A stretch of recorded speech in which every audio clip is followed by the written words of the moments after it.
Okay, guys, let me tell you why I think Arceus is overhyped. I personally have not played the game, so this is based on seeing gameplay and different reviews and other people feedback. But for what I've seen, this game might be a good new Pokemon game. It's so different from the rest. You know, it has an open world, new mechanics, a little bit of open world, not that big, but different mechanics from the rest. So it could be a good game based on purely Pokemon games alone. But compared to every AAA RPG, it's not as good as people think. I'm a fan of RPG. I love JRPGs, tactics, normal RPGs. That's my favorite type of game.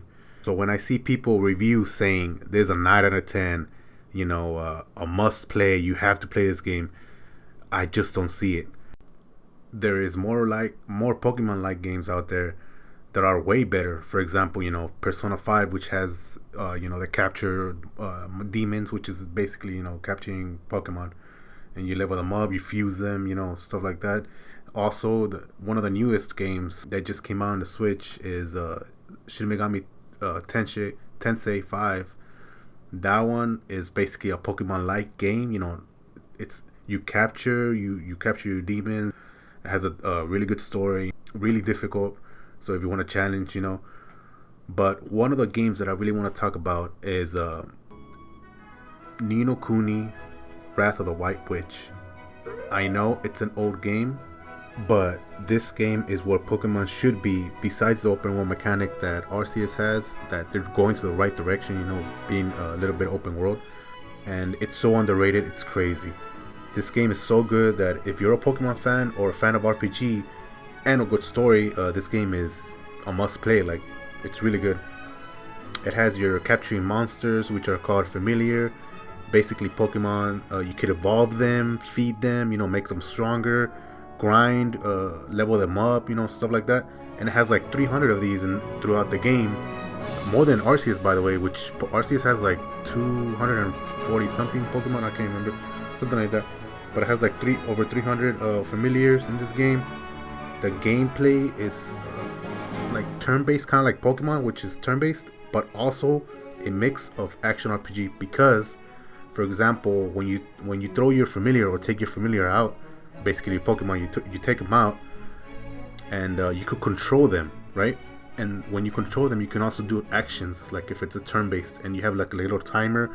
So like you could actually control your familiar, moving around and stuff like that, defending, attack, whatever you want. And then protagonist, you could also do spells, turn back with him, and you could do spells instead of controlling the familiar. So like it has a really unique gameplay style that this style, imagine in a Pokemon game, this style would be super crazy.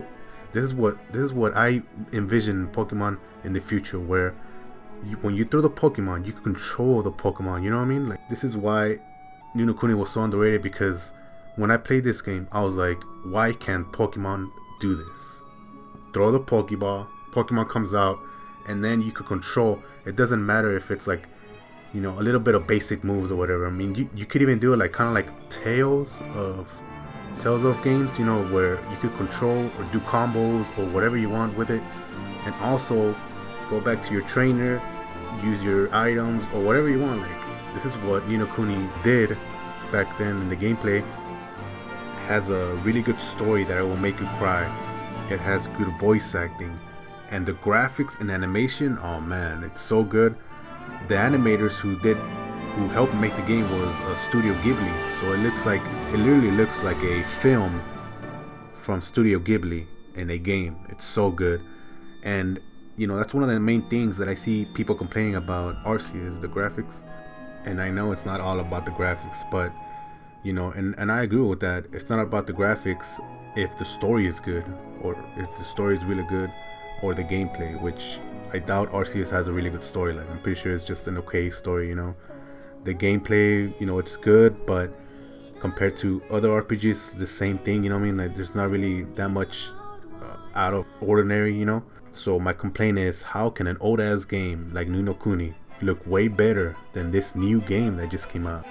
Yeah, so in the end, I've seen a lot of mixed reviews. People are saying it's good, people are saying it's bad. People are saying a lot of people are saying it's going to the right direction, and I believe that. I believe they're going to the right direction. But I feel like why am I gonna waste $60 on a game that I'm testing for them? You know what I mean? Like, I feel like this game is like a test. Like we're the testers, testing the game for them so we could play the actual good game. So when I ask someone, you know, is it good? Yeah, it's good. You know, you should play it. They're going to the right direction. You know, on the next one it should be better. So why would I buy this one if the next one's gonna be better? Might as well wait for the next one. But you know, that's my opinion. Let me know what you guys think. All I'm gonna say is go play Ni no Kuni. If you haven't, you need to go play it for sure.